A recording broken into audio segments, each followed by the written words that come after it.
In this video, I'm going to show you how to send stars on Monopoly Go. In order to send stars on your friends on Monopoly Go, you'll have to have a duplicate stickers on your album.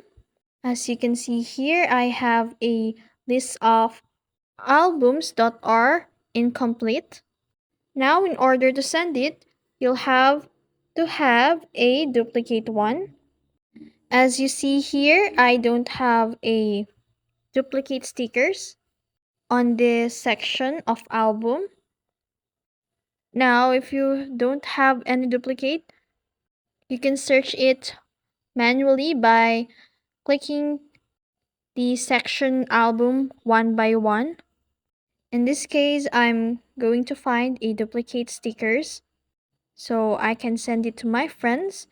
So as you can see here, each stickers doesn't have a plus sign, which means it doesn't have a duplicate one. But as you see here, these stickers have a plus one sign. That means it has a duplicate stickers that you can send to your friends on Monopoly Go.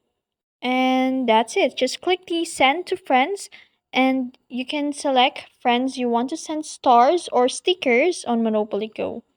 Stickers and stars are the same on Monopoly Go. And that's it. That's how you send stars on Monopoly Go. If you found this video helpful, don't forget to like, share, and subscribe to the YouTube channel.